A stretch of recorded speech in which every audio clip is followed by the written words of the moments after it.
पण एक सांगायचं आहे की बा आधुनिक जे पारंपरिक आपण शेती करतो 5 एकरामध्ये आपण 25 लाखापर्यंत आपल्याला उत्पन्न या ठिकाणी वार्षिक खर्च आहे. वार्षिक खर्च. शेतकरी मित्रांनो, मी आज चिखलीला जात असताना सांजुळ या गावी आलेलो आहे आणि सदाशिव गायकवाड यांच्या शेतामध्ये डाळिंबाचा बाग आहे. तरी ते डाळिंब बाहेर गावाला इम्पोर्ट करतात, त्या हिशोबानं आम्ही त्याचे डाळिंबाची हे माहिती घेण्यासाठी आलेलो आहे. आज या ठिकाणी सांजुळ या ठिकाणी भूजल तज्ञ आमच्या ठिकाणी या शेतामध्ये भेट देण्यासाठी आलेले आहे आणि त्यांनी खरोखर असा आम्हाला एक विहिरीसाठी पॉईंट दिलेला होता. त्या विहिरीलाही चांगलं समाधानकारक आम्हाला या ठिकाणी पाणी लागलेलं आहे आणि खरोखर असं पाणी लागल्यामुळे आपण उन्हाळ्यामध्ये या डाळिंबाचं असं पाण्याचं नियोजन त्या ठिकाणी केलं गेलेलं आहे आपल्याला. आणि डाळिंब म्हणजे खरोखर एक शेतकऱ्यांनी नवीन शेतकऱ्यांना पण एक सांगायचं आहे की बा आधुनिक जे पारंपरिक आपण शेती करत होतो त्या शेतीपेक्षा एक आधुनिक शेती, काहीतरी एक नवीन बदल, एक फळबागाकडे वळणे हा एक शेतकऱ्यासाठी पर्याय असणार आहे समोरचा. आणि आपण हा डाळिंबाचा जो माल पिकवलेला आहे हा एक व्यापाऱ्याला आपण इथे जागेवर 111 रुपये किलोनं या ठिकाणी दिलेला आहे आणि खरोखर असा चांगला रेट, चांगला माल आपल्याला या ठिकाणी आज या शेतीतून उत्पन्न आपण घेत आहोत. तरी वार्षिक उत्पन्न किती आहे तुम्हाला? आपलं एक वार्षिक उत्पन्न 5 एकरामध्ये आपण 25 लाखापर्यंत आपल्याला उत्पन्न या ठिकाणी होत असतं. त्यात एक 2-3 लाख रुपये आपल्याला वार्षिक खर्च आहे. वार्षिक खर्च. ओके. हे लागवड कधी केली तुम्ही आता या बागाची? लागवड ही जुन्या बागाची आपण 2012-13 मध्ये लागवड केली होती. ओके. त्यानंतर आपल्याला एक 4-5 वर्षांना चांगलं याच्यातून उत्पन्न मिळालं. पारंपरिक शेतीपेक्षा हे एक चांगलं वाटलं, त्यामुळे आपण पुन्हा एक 3 एकर या ठिकाणी डाळिंब पुन्हा लागवड केली.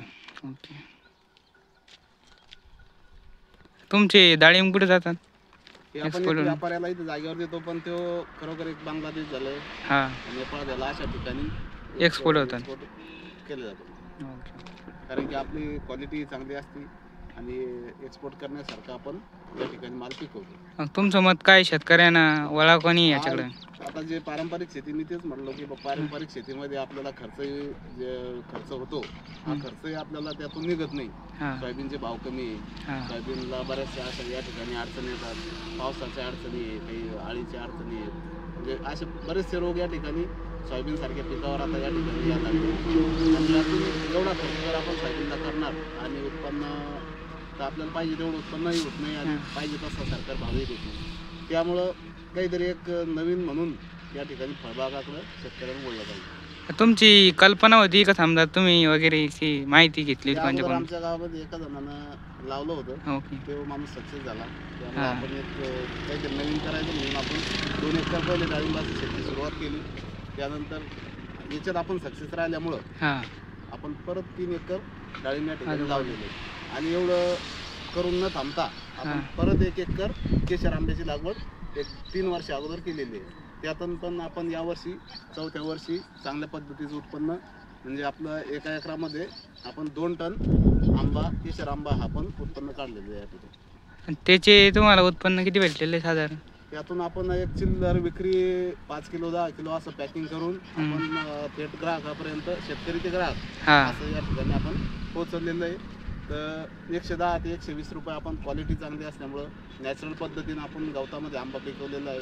त्यावर कोणतंही केमिकल नाही, जेणेकरून समोरच्या गिऱ्हाईकाला पण विषबाधा होऊ नये. कोणतंही असं त्यातून म्हणजे पूर्ण नैसर्गिकरित्या पिकवलेला आंबा आपण शेतकऱ्यापासून गिऱ्हाईकापर्यंत गेला पाहिजे, आपला उद्देश होता. त्यामुळे आपण गवतात आंबा पिकून 120 रुपये 130 रुपये अशा पद्धतीनं त्या ठिकाणी आंबा दिलेला आहे. तर धन्यवाद.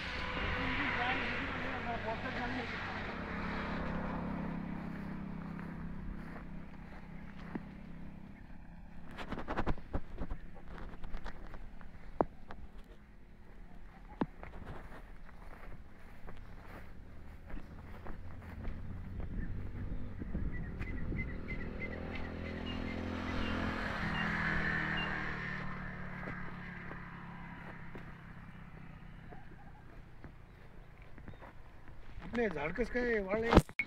तर बघू शकता मित्रांनो, हा त्यांच्या केसरचा बाग आहे.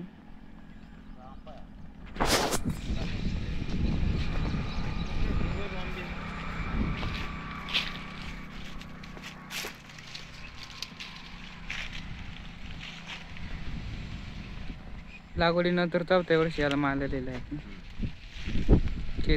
केसरची जात कोणती? केसरमध्ये जात नाही. धन्यवाद.